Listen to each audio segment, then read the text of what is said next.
So what is this Pragati? It is an multimodal and an interactive ICT based platform which is developed by the Prime Minister's Office as an in-house tool with the help of National Informatics Center.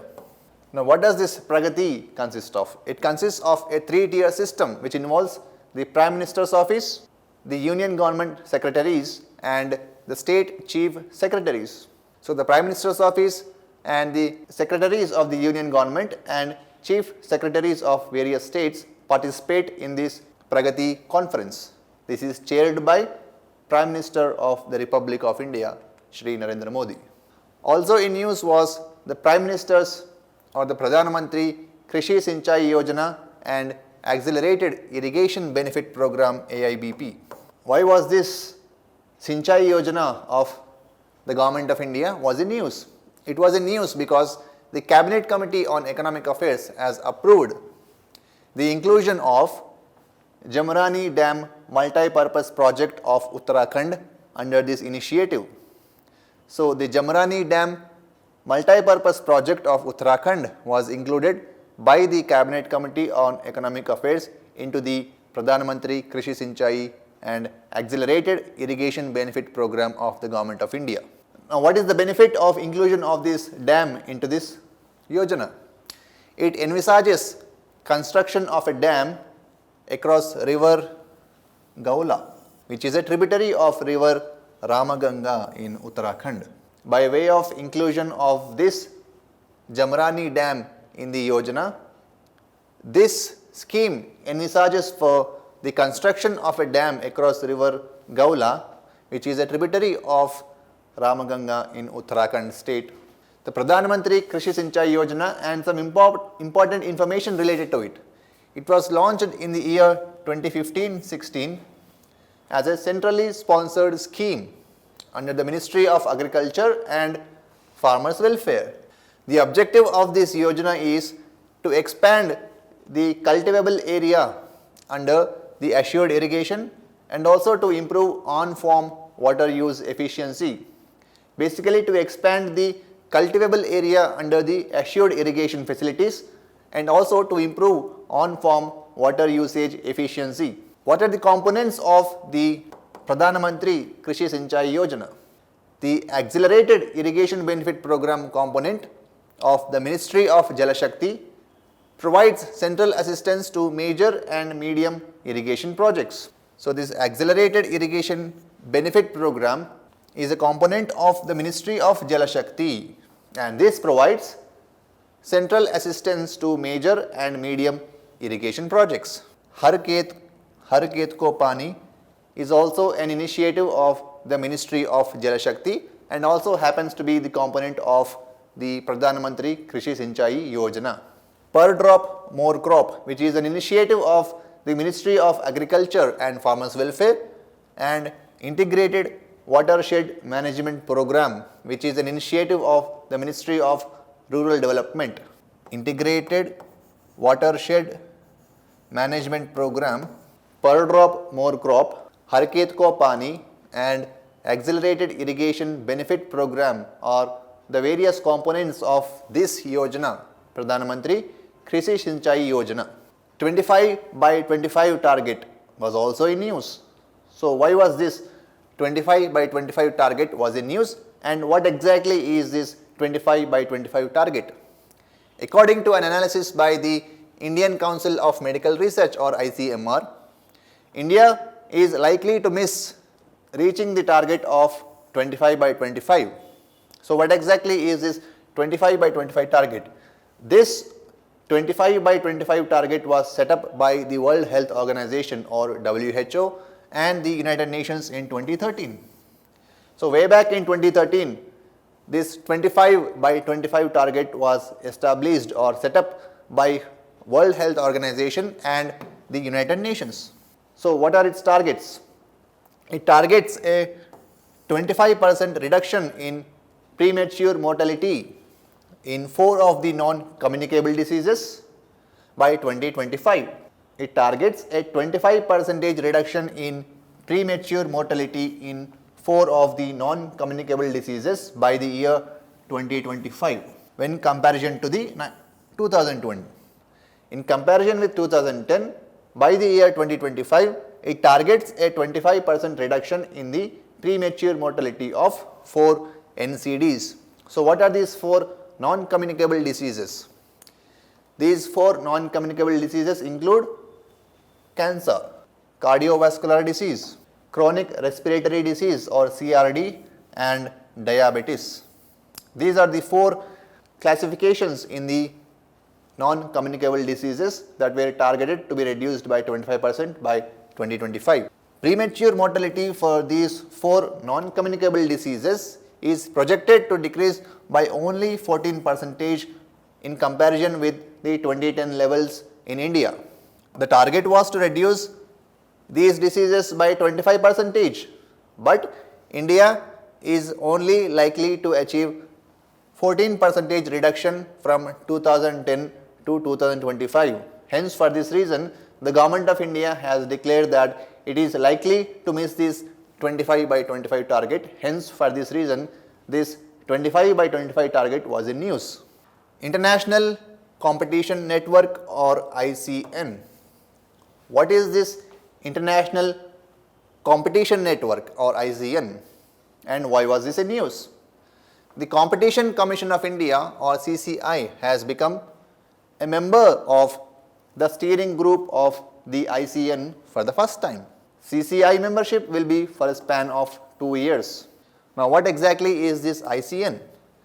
ICN is a specialized yet informal network of over 140 competition authorities agencies. It is a specialized and an informal network of over 140 competition authorities agencies belonging to various countries. The Competition Commission of India (CCI) has also become a member of the steering group of the ICN for the first time for a span of 2 years. What is the mission of ICN? The International Competition Network's mission is to advocate the adoption of superior standards and procedures in competition policy across the globe. To advocate the adoption of superior standards and procedures in competition policies across the globe. It is guided by its apex body, the steering group, which consists of 18 members. India and the Competition Commission of India has also joined this steering group of the International Competition Network or ICN. Hence, for this reason, this was also in news. Iceland was also in news. Why? Because the Prime Minister of Iceland has joined the women of the country on their strike over equal pay for equal work. Some important facts related to this country, Iceland or Iceland, which has a capital of Reykjavik. Political boundaries include this: Iceland is an island country in North Atlantic Ocean located between Greenland and Norway. So, Iceland is basically an island country which is located in the North Atlantic Ocean between Greenland and Norway. Iceland is a member of NATO. Its coastline meets Greenland Sea in the north, Norwegian Sea in the east, Atlantic Ocean in the south and west, and Denmark Strait, which separates it from the Greenland on northwest. If you see, this is Iceland and the capital city Reykjavik, which is a North Atlantic Ocean country between Greenland and Norway. Some of the geographical features of this country include Vanadal's Peak as its highest point, Jorsa River as its longest river, and the climate is usually affected by the confluence of 2 ocean currents, namely the Gulf Stream from near equator and East Greenland Current. So, these 2 ocean currents, namely the Gulf Stream coming from the near equator and the East Greenland Current, will affect the climate of Iceland. Vanadal's Peak is the highest point and Jorsa River is the longest river in Iceland. Department of Consumer Affairs in collaboration with IIT BHU has launched Dark Patterns Buster Hackathon of 2023. Now, what is this Dark Patterns Buster Hackathon 2023 that was conducted or organized by the Department of Consumer Affairs in collaboration with the IIT BHU? It aims at designing and prototyping innovative applications or softwares that can detect dark patterns on e-commerce platforms. So, to identify or detect various dark patterns on the e-commerce platform, the Department of Consumer Affairs has, in partnership with the IIT BHU, has organized or launched Dark Patterns Buster Hackathon 2023 to design and prototype various innovative apps or applications and softwares to tackle with dark patterns on e-commerce platforms. These various applications and softwares may include browser extensions, add-ons, and also mobile applications. A dark pattern. What exactly is a dark pattern? A dark pattern refers to practices that are adopted by online platforms which basically mislead people into paying for items or services which they otherwise did not intend to do originally. It is considered as an unfair trade practice. Earlier, under Consumer Protection Act of 2019, the Government of India has issued some draft guidelines on prevention and regulation of dark patterns 2023. So, this dark patterns was also in use previously when the Government of India under the Consumer Protection Act of 2019 has issued some draft guidelines related to the prevention and regulation of dark patterns 2023. All platforms systematically offering goods and services in India and advertisers and sellers are covered in these guidelines, prevention and regulation of dark patterns 2023. So, these regulations are applicable to all those platforms who offer goods and services in India and all those advertisers and sellers on the various e-commerce platforms. Let us take a look at some of the examples of various dark patterns on the e-commerce platforms. These are the dark patterns, and this is the description of a particular dark pattern. SaaS billing. SaaS billing. What is SaaS billing? Recurring payments in software as a service exploiting positive acquisition loops to collect funds from the users. SaaS billing is one of the dark patterns, which is a recurring payments in software as a service exploiting positive acquisition loops to collect funds from the users. False urgency is yet another dark pattern, which is described as, it describes a sale as an exclusive sale for a limited time. False urgency, describing a sale as an exclusive sale for a limited time. Basket sneaking, automatically adding travel insurance while a user purchases a flight ticket. Basket sneaking. Confirm shaming, nudging a user to purchase or maintaining a service subscription through creating a sense of fear or guilt. For example, I will stay unsecured while purchasing a flight ticket. Forced action, forcing a user to subscribe to a newsletter in order to purchase a product. Subscription trap, making cancellation of a paid subscription a very complex process. Subscription trap. Drip pricing, gradual or hidden disclosure of prices, offering something as free without actually revealing in-app purchase requirements, etc. Nagging. What is nagging? Dark pattern causing user overload, disrupting the intended transactions. These are the various dark patterns and their descriptions. So, to burst these dark patterns, the Department of Consumer Affairs in partnership with the IIT BHU has launched a hackathon called Dark Patterns Buster Hackathon 2023. Hence, for this reason, this was in news and also being covered in our session. The Supreme Court of India has protected women's right of parenthood by striking down a 2023 amendment to the surrogacy regulation rules of 2022. This was in news.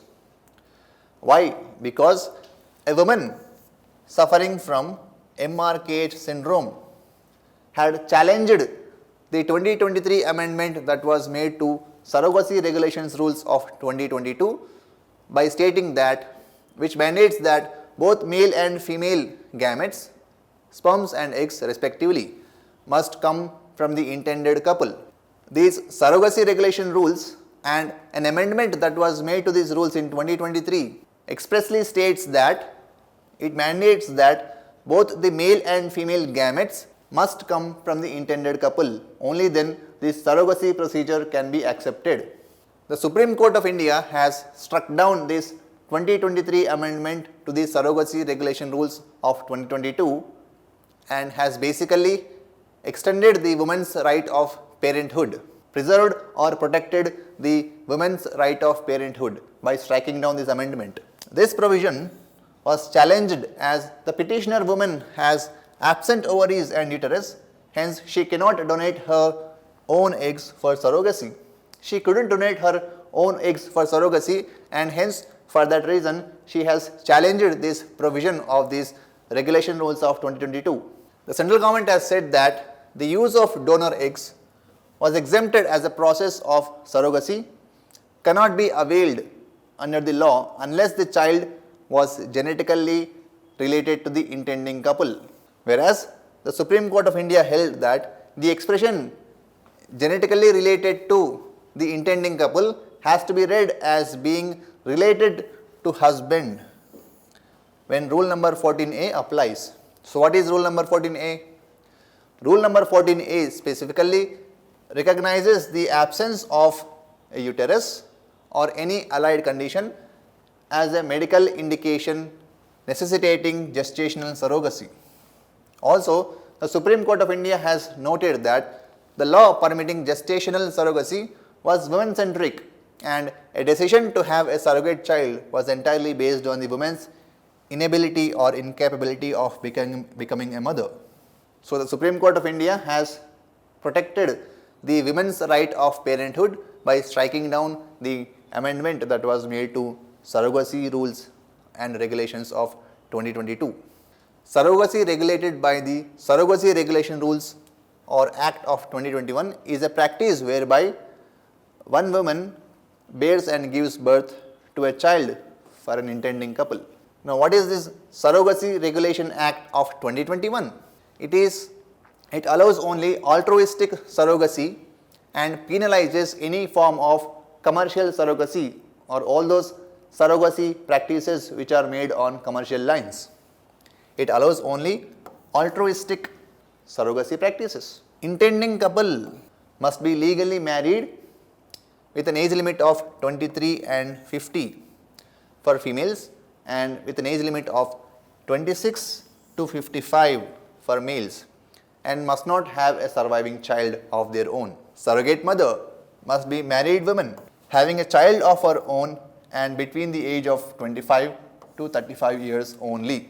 The National Assisted Reproductive Technology and Surrogacy Board was also established to review, monitor, supervise the implementation of the provisions of the Surrogacy Act and also to supervise the functioning of the state boards.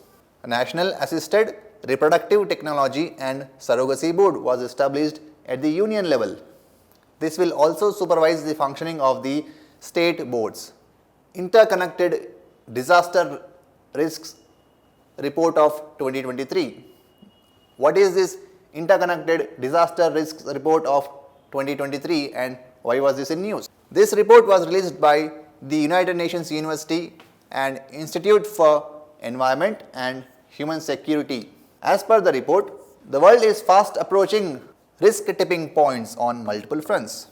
According to this Interconnected Disaster Risks Report of 2023, which is released by the United Nations University Institute for Environment and Human Security, the world is fast approaching the risk tipping points on various fronts. So, what exactly are these risk tipping points? Risk tipping point is a moment where a socio-ecological system loses its ability to buffer risks, leading to increased potential for catastrophic impacts. Risk tipping point is a moment when the socio-ecological systems have lost their ability to buffer any type of a risk and are potentially leading towards catastrophic consequences or catastrophic impacts. This risk tipping point is different from the so-called climate tipping points, which means specific thresholds after which unstoppable changes occur influencing global climate. So, risk tipping points is considered to be much more dangerous than the climate tipping points. 6 interconnected risk tipping points are as follows. Accelerated extinctions that trigger chain reaction to ecosystem collapse. Groundwater depletion that drains away water, risking the food supply chains. Mountain glaciers and its melting. Space debris causing loss of multiple satellites. Unbearable heat making it hard to live in some places. Uninsurable future when rising risks make homes unaffordable. These are the 6 interconnected disaster risks which are mentioned in this interconnected disaster risks report of 2023, which is released by United Nations University Institute for Environment and Human Security. What are the key drivers of these risk tipping points? Human induced greenhouse gas emissions or GHG emissions, insufficient risk management and insufficient cooperation, global demand pressures and exigencies, inequality of development and of livelihood opportunities. Now, what are the various remedial measures or solutions that are suggested by this report of 2023? In the form of avoiding, which is basically to prevent the risk, to adapt or to deal with the risk, to delay or to slowing down of the risk progression, and to transform or to overhaul the system. So, this report has suggested to avoid, to adapt, to delay and also to transform. Avoid or prevent risk, adapt or to deal with the risk, delay or slow down the progression of the risk, and transform or overhaul the system altogether. These are the suggestions or solutions which are made by the report of 2023. What is this UNUEHS? It is an academic arm of the United Nations and acts as a global think tank of the United Nations. It was established way back in 2003. What is its mission? Its mission is to carry out research on risks and adaptation related to environmental hazards and global changes. It promotes policies and programs to reduce these risks while also taking into consideration the interplay between environmental and societal factors. Symposium on production of improved and traditional seeds through cooperative sectors organized by Bharatiya Bij Sahakari Samiti Limited was also in news. Bharatiya Bij Sahakari Samiti Limited is a cooperative society which was established in the year 2023 under the Multi-State Cooperative Societies Act of 2002. This Samiti aims at ensuring that the traditional and certified and scientifically prepared seeds reach every farmer. It focuses on the production, testing, certification, procurement and processing of seeds in the country. Traditional seeds are naturally grown in indigenous regions which are ideally suited for quality and its nutritional excellence in local environments. And it also supports the seed production system in India.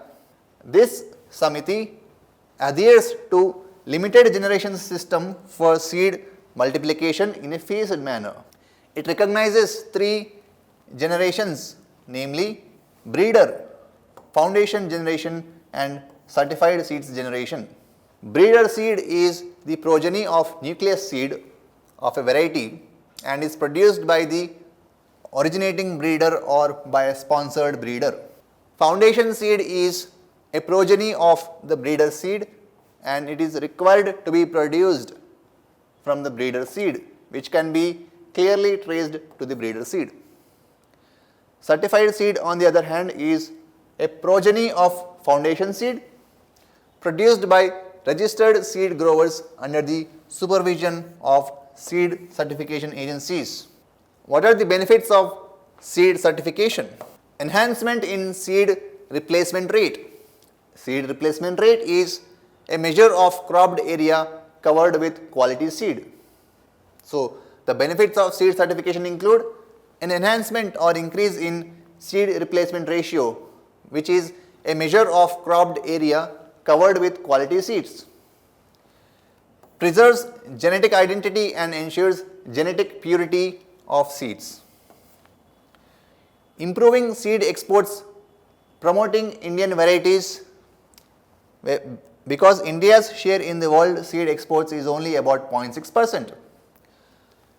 So, some of the benefits of seed certification include improving seed exports, whereby we can promote our Indian varieties of seeds.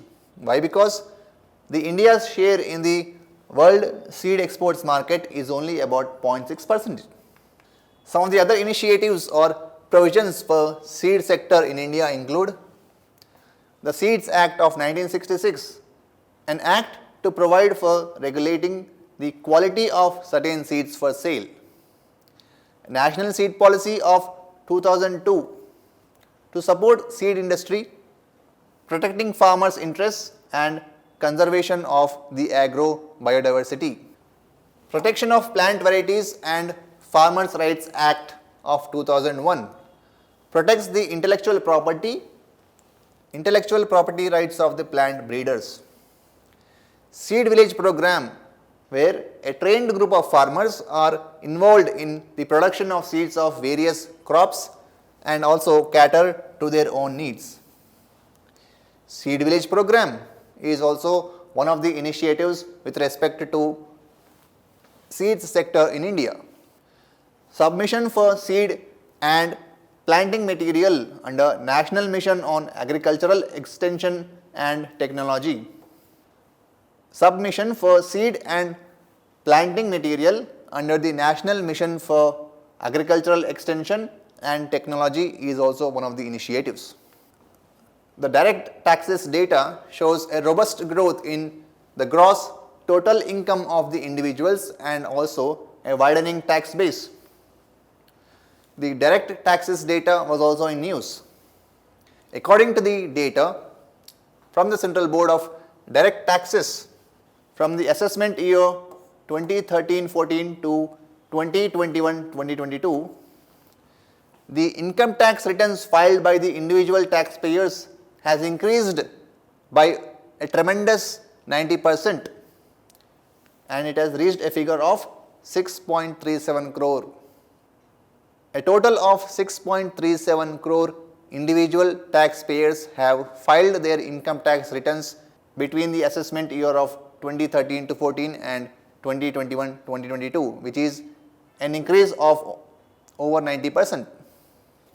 Average gross total income for individual taxpayers has increased to about 7 lakh rupees, which is a 56% increase. So, the average gross total income of the individual taxpayers has witnessed an increase of 56% between the assessment year 2013 and 2021 and it has reached an average of 7 lakh rupees.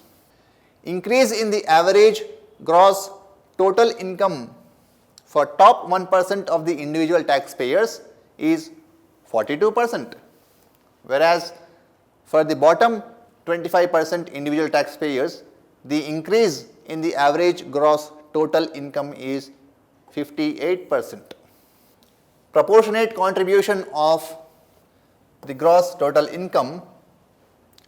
When it comes to the proportionate contribution of the gross total income, the top 1% of the individual taxpayers and their proportionate contribution of the gross total income has decreased from 15.9% to 14.6%. The contribution of the top 1% of the individual taxpayers has decreased from 15.9 to 14.6%, whereas the bottom 25% of the individual taxpayers, their proportionate contribution to the gross total income has increased from 8.3 to 8.4% and from 75.8% to 77% for the middle 74% of the individual taxpayers. Tax base is the total amount of income, property, assets, consumption, transactions or the economic activities subject to taxation by the tax authority. So, what is the tax base? Tax base is the total amount of all the incomes, properties, assets, consumption, transactions or other economic activities that are subjected to taxation by the respective tax authorities. What is the significance of a widening tax base? A widening tax base improves the government's ability to fund or finance social and physical infrastructure projects. It also increases the possibility of lowering the tax rates and cesses that are imposed on the taxpayers. It also helps in better planning and budgeting of a fiscal year. What are the various ways that can be implemented to widen or increase the tax base? Promoting voluntary compliances of the taxpayers, easier filings, following up with potential non-filers.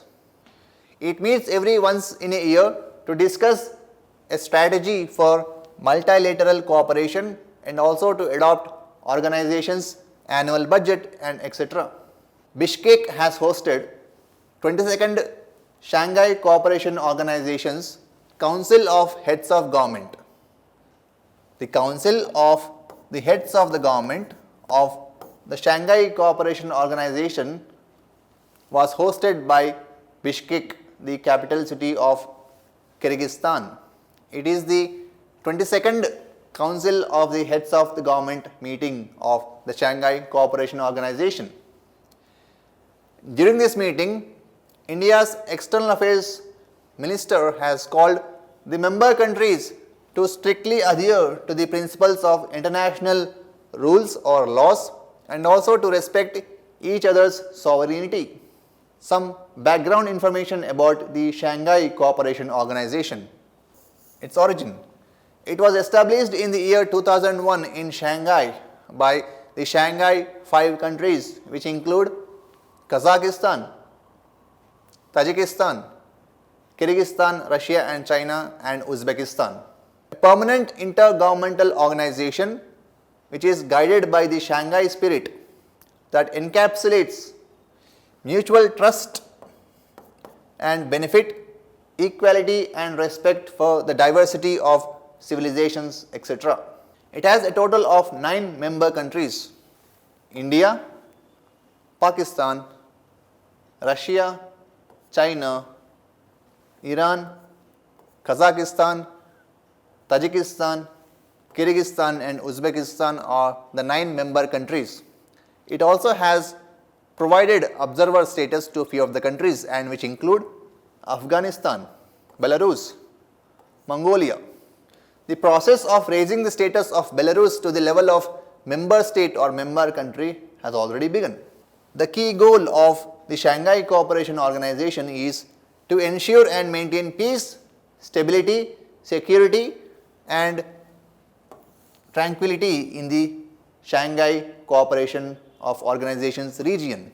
The highest decision making body of this organization is the Heads of the State Council that meets once in a year. The Heads of the State Council is the highest decision making body of the SCO which meets yearly. What are the various permanent bodies of this organization? It has a secretariat in Beijing, China, and a regional anti-terrorist structure or RATS in Tashkent city of Uzbekistan. The official languages that are recognized by this Shanghai Cooperation Organization are Russian and Chinese language. Russian language and Chinese language have been recognized as the official languages of the SCO. What is the significance of the SCO? SCO contributes about 30% of the global GDP and a 40% of the world population. It helps in tackling various forms of violence, which includes separatism, extremism, and terrorism. It is also significant from the point of view of India in terms of extending or strengthening India's outreach to Central Asia and also multipolarity in Eurasia. Also in news was the credit information companies. Why? Because the Reserve Bank of India has directed the credit information companies to introduce a compensation framework for delays in updating or rectification of the credit information of the borrowers. What is a credit information company? A credit information company shall pay compensation to the complainant if the complaint could not be resolved within a 30 days period. What are these CICs? CICs maintain credit information of the borrowers which can be accessed by the banks and the other financial institutions or lending agencies. These credit information companies, they collect information from banks, credit card companies and other non-banking financial institutions. Various lending institutions and other financial agencies refer to the CIC's credit report to decide about the borrower's credit worthiness. So, on the basis of this, the lending agencies and the financial institutions will basically decide whether or not to provide lending support to the borrower. CICs are licensed by the RBI. Reference fuels was also in news. Why? Because the Indian Oil Corporation Limited or IOCL has launched India's first gasoline and diesel reference fuel. Currently, the reference fuels or RFs are being imported by India. In this backdrop, the Indian Oil Corporation Limited has launched India's first gasoline and diesel reference fuel for the first time.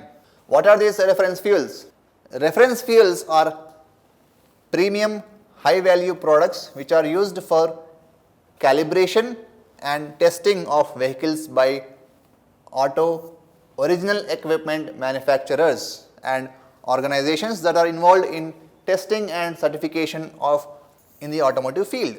So, the automotive original equipment manufacturers will make use of these reference fuels which are premium high value products for calibration and testing of vehicles. The specification requirements of reference fuels are more stringent than the commercial gasoline and diesel fuels. Indigenous reference fuels meets the automotive industry standards specifications and is available at better price with reduced lead time. National Medicinal Plans Board was also in news. Under Ayurveda for One Health campaign or initiative, farmers are being sensitized about a special technique that can be used in the cultivation of medicinal plants through National Medicinal Plants Board. What is this Ayurveda for One Health campaign? One Health is an integrated and a unifying approach to balance and optimize the health of the people, animals and also the environment. So, the health of not only the human beings but also of the other animals and also of the environment is integrated and optimized under this One Health campaign of the Ministry of Ayush. National Medicinal Plant Board was established in the year 2000 to promote medicinal plants sector and is working as a section of the Ministry of Ayush. It is mandated to develop an appropriate mechanism or a strategy for coordination between various ministries and departments, and also to implement policies for the overall growth of the medicinal plant sector in India. National Medicinal Plants Board was established in 2000. Annamalai Tiger Reserve. This was also in news. Why? Because this Annamalai Tiger Reserve was carved out of Tamil Nadu's portion of the Annamalais, and it lies on the south of the Palakkad Gap in the Western Ghats. It is surrounded by Parambikulam Tiger Reserve on the east, Chinnar Wildlife Sanctuary and Eravikulam National Park on the southwestern side.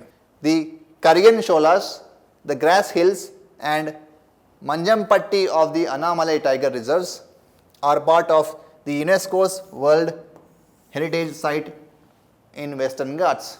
This Annamalai Tiger Reserve supports 6 indigenous people, namely Malasar, Malai, Malasars, Kadars, Eravallars, Pulayars and Muduvars.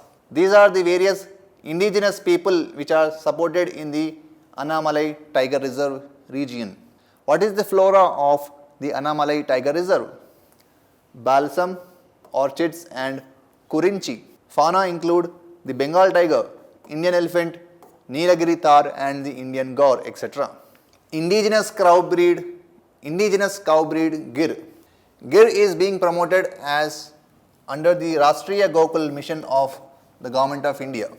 Gir, which is an indigenous cow breed, is being promoted under the Rashtriya Gokul mission. What is Rashtriya Gokul mission? It is being implemented by the Department of Animal Husbandry and Dairying for the development and conservation of indigenous bovine breeds since 2014.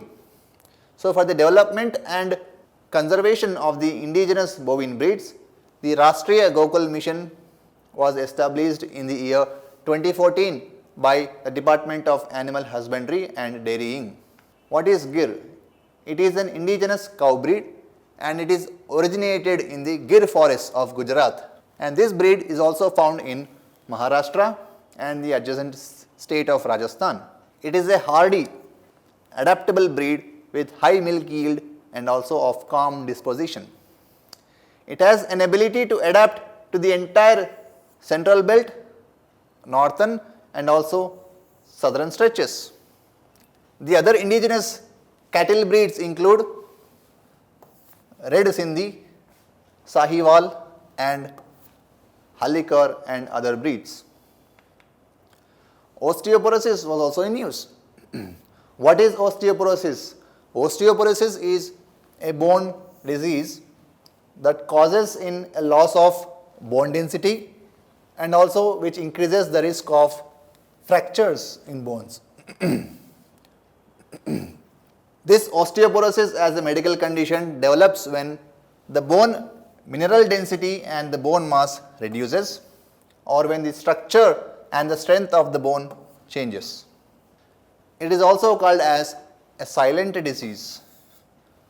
Women are more likely to get affected after menopause by this osteoporosis.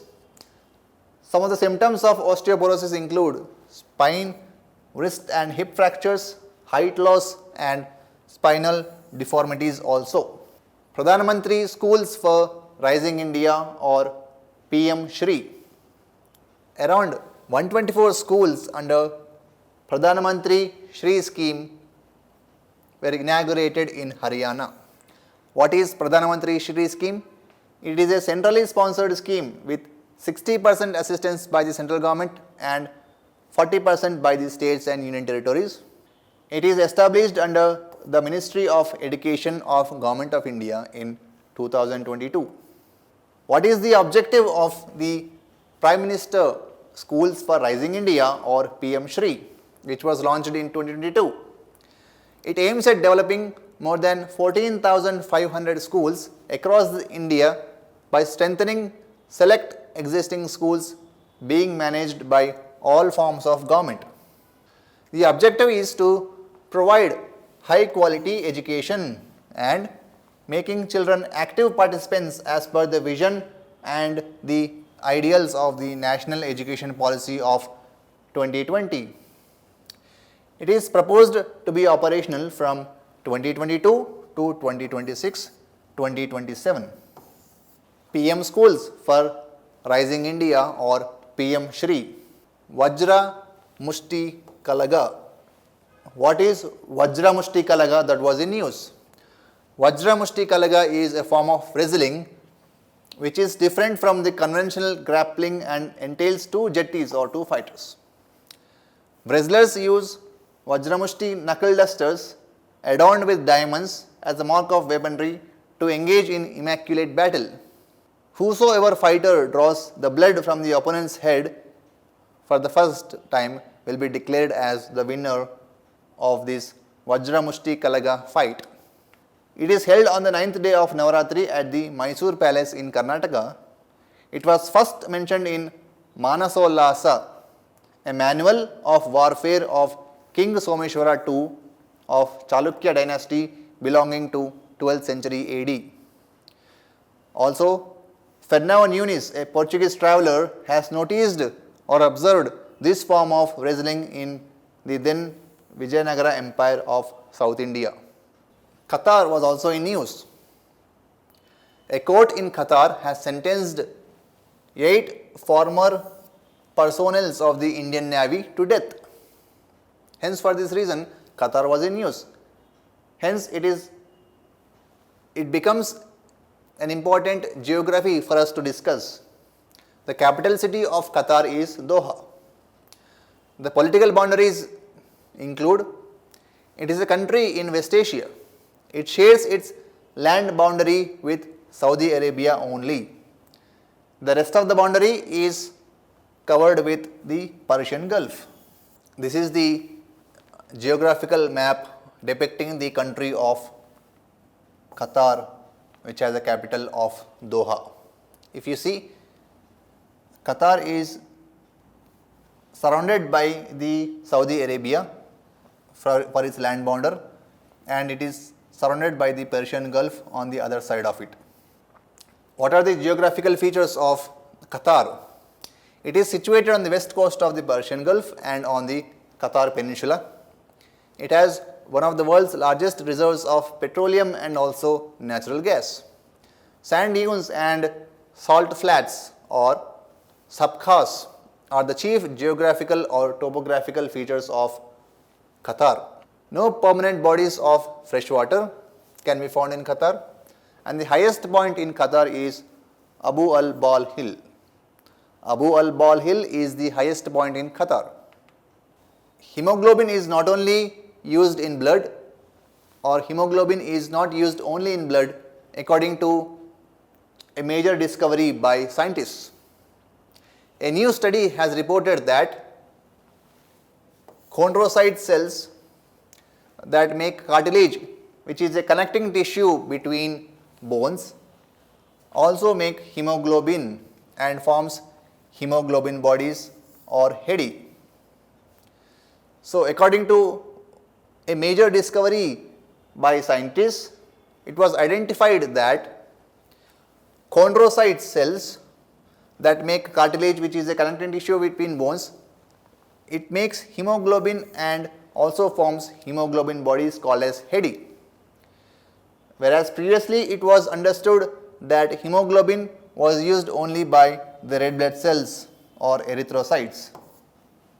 What are the functions of chondrocytes? It releases substances to make cartilage strong and yet flexible. Hemoglobin in chondrocytes carries oxygen and it is essential for their survival. Hemoglobin in the chondrocytes stores oxygen and it supplies it to the cells whenever required. Hemoglobin is associated with diseases. Hemoglobin is a variant form of hemoglobin that is present in persons who have sickle cell anemia.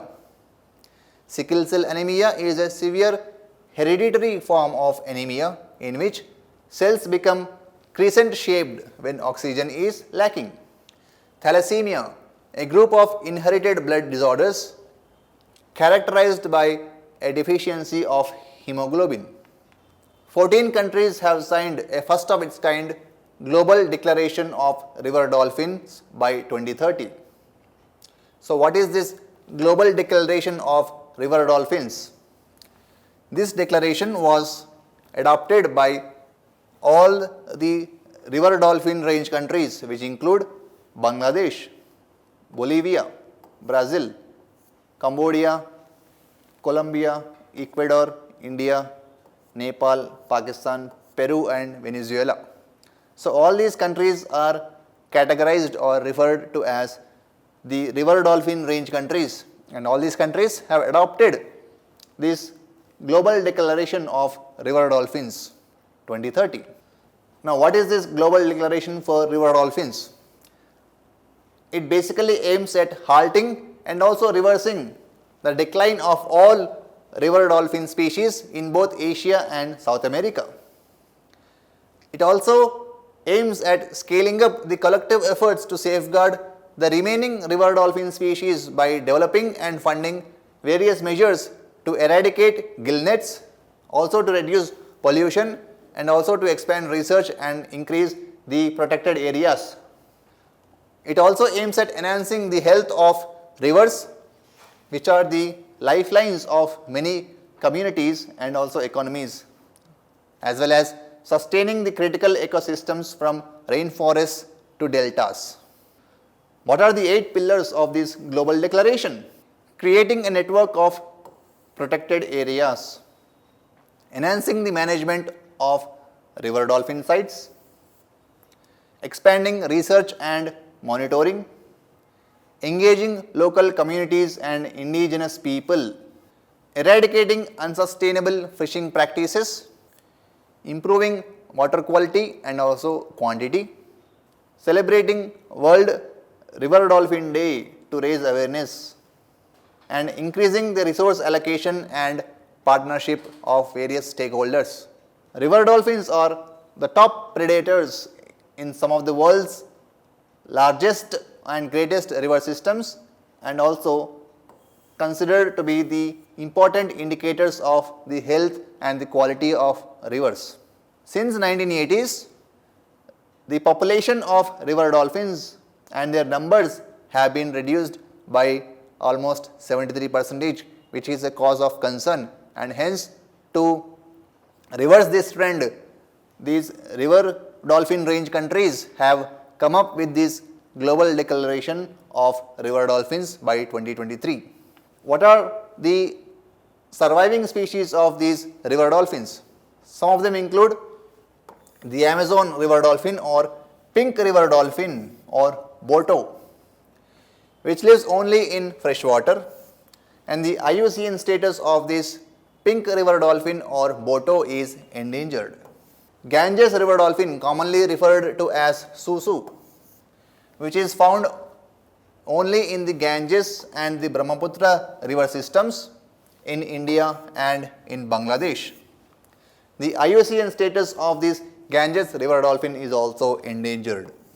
Indus river dolphin, or also known as Bhulan, is found in Pakistan in river Bias, which is a tributary of the Indus river in Punjab. The IUCN status of this Indus river dolphin is also endangered. Irrawaddy dolphin is found in the coastal areas in South and Southeast Asia and in 3 river systems of Ayeyarwady of Myanmar, Mahakam of Indonesia, Borneo, and Mekong Chilika Lake of India. The IUCN status of Irrawaddy river dolphins is also endangered. Tusuxi freshwater dolphin species that lives in the Amazon river system of Brazil, Colombia, Ecuador and Peru in South American continent, and the IUCN status of this Tusuxi freshwater dolphin species is also endangered. Yangtze finless porpoise is the only freshwater porpoise in the world and can be found only in the Yangtze river system, which is the longest river in Asia. This Yangtze finless porpoise species is critically endangered. Biogas can be a solution for India's decarbonization goals, according to the Institute for Energy Economics and Financial Analysis. Now, what is the report of the Institute for Energy Economics and Financial Analysis? According to this institute, replacing natural gas with biogas and biomethane can incrementally help India cut down its natural gas import bills by around $30 billion between 2025 and 2030. This institute says that by replacing natural gas with biogas and biomethane incrementally to 20%, this can help India to reduce its natural gas import bill by around $30 billion. Now, what exactly is a biogas? Biogas is a mixture of methane, carbon dioxide and small quantities of other gases, and it is considered to be a renewable source of energy also, biogas. It is produced by anaerobic digestion of organic matter. Anaerobic digestion means oxygen-free environment. So, by means of anaerobic digestion of organic matter, this biogas, which is a mixture of methane, carbon dioxide and small quantities of other gases, is produced as a renewable source of energy. Its precise composition depends on the type of feedstock and also the production pathway. Removing carbon dioxide and the other impurities like hydrogen sulfide can upgrade its methane component or content to 90%, making it equivalent to the natural gas in calorific value. So, by removing the carbon dioxide and the other impurities like hydrogen sulfide from the biogas, this biogas can be upgraded to equivalent of natural gas, wherein the methane content of this biogas can be increased to 90% in calorific value. What are the benefits of the biogas? In terms of waste management and also in terms of reducing the greenhouse gas emissions, etc. What are the various challenges or obstacles for biogas? Lack of a comprehensive market ecosystem in terms of pricing and offtake. Complicated process for obtaining clearances for setting up various projects. What are the various policy recommendations?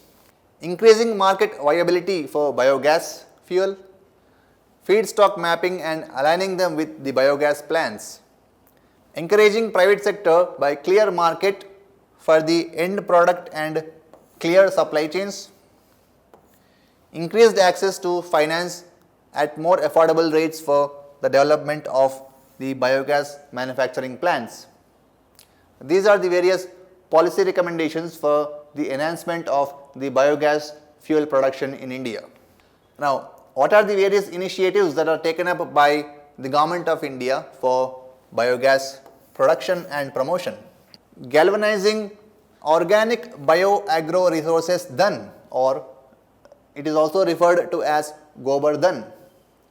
This is a scheme for effective solid and liquid waste management. Galvanizing organic bioagro resources dhan or Gobar Dhan. Announcement of 500 waste to wealth plants under the Gobar Dhan scheme. Global Biofuel Alliance, an initiative by India as the chair of the G20. By virtue of being the chair of the G20 summit, India has proposed an initiative of Global Biofuel Alliance on the lines of the International Solar Alliance,